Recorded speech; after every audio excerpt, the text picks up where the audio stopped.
Originally started here in Boise 2012 when I really focused on trying to perform shows and put music out and such. My entire life I've been writing. I got that from my mom. Writing stories, writing poems. Poems was a big thing. Spoken word and poems for me. One of my best friends, one of my mentors, Max Pham Nguyen, he's actually from here.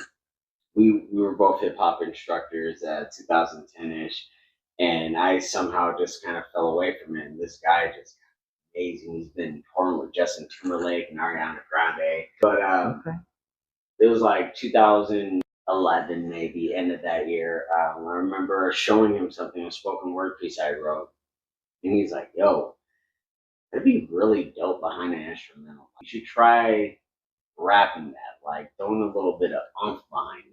Instead of doing the spoken word version, I try to rap it, and I was just like, wow, there's so much power in it. My first big show, I got a call from the Knitting Factory offering me the show for Hobson. I just remember walking up stage, and I went on right after Stevie Stone, walking up stage and looking at the crowd and hear the roar, and I'd never been so scared in my life. I welcome that feeling every time I walk on stage because of what it brings and what it gives. And I've been addicted since.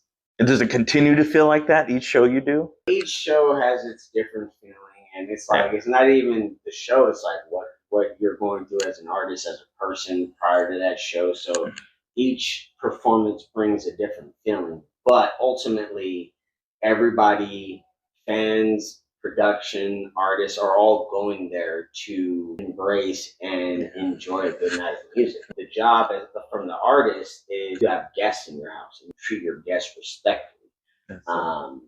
You make sure you hype your guest up and you're performing the best you can for your guests. And it took me a while to understand that compare like a crowd of one or a crowd of 100, you perform the fucking same. Yeah. You know what I mean? You give that up. And what me and my bandmates talk about a lot, that Axie and the Wise and NDO, Madison Proof, ATG, Cleb, all of them, we talk about when, even if it's one person, we change the mindset. It's an intimate show now. Like, this show is fucking for you. If it's multiple, hundreds of people, then we're about to go fucking live and we're about to blow some fucking minds out there. You just wanna give it your best. And I think as an artist, trying to understand too, when you mess up, not to dog yourself, not to discredit your whole performance, because like that blip or that fuck up that you did, 90% of the people didn't see it. They can feel your energy, they can read your energy. I think the most important thing I try to transfer through music is hope, the ability to overcome, even when shit does seem grim. Like, we got to keep going. There's an opportunity for greatness. There's an opportunity for something better, but you won't know until you keep going. You try to make it to that day. I've learned to lift myself up through music. I've learned to make myself sad through music.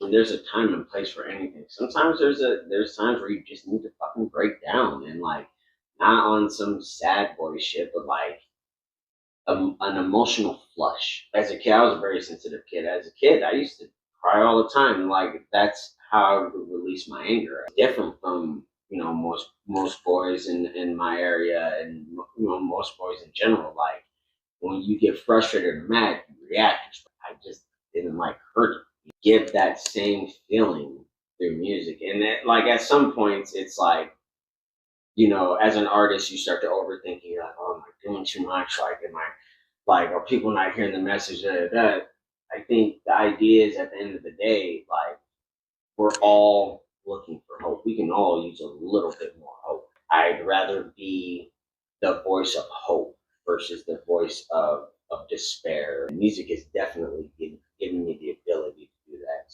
Faces of Courage is a good one. They have a good message. Very inspirational, very hopeful for the people.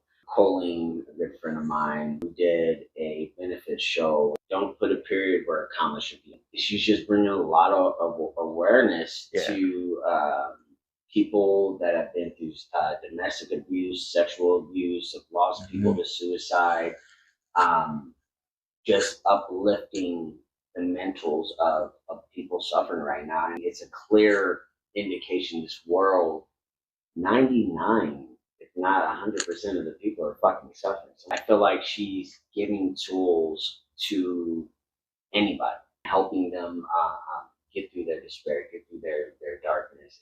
To watch her journey, her foundation rise right now too, and all in good faith and all in good manners. I think I'm at that point where I'm getting older, and it's like I'm not one of the elders yet, but it's like, you know, there are younger cats coming out that look up to us. If I'm going to be that pillar, if I'm going to be that elder, I got to spread some wisdom whenever I can. I got to inspire whenever I can.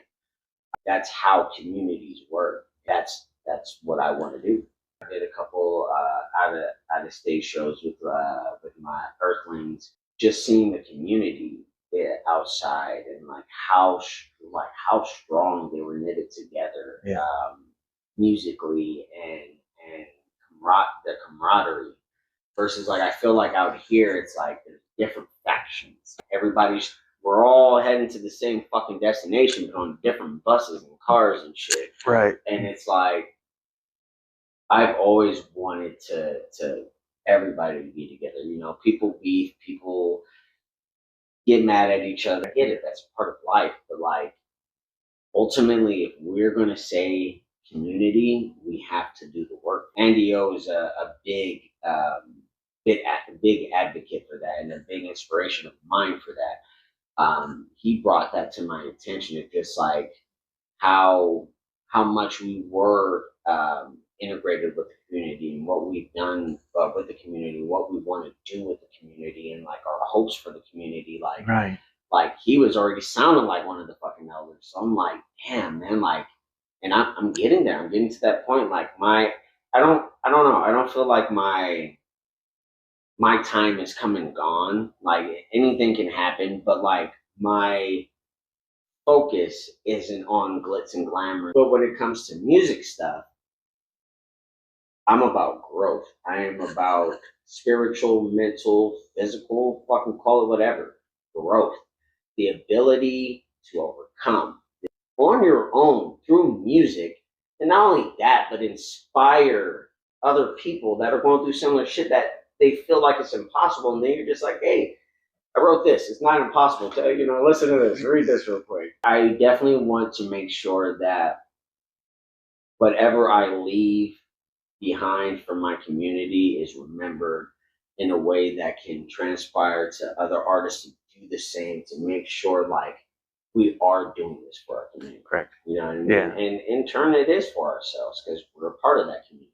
But keep doing the work. Well, we got our June 25th show. Tony G, case in point. I remember doing a show with King ISO before he joined Strange Music. It was him and there's another artist he used to rap with. They're like a duo. But it was cool just watching him come up from there and battle his shit and make it through his shit.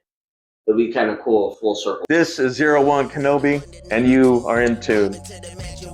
Thanks again, you guys. Thank you.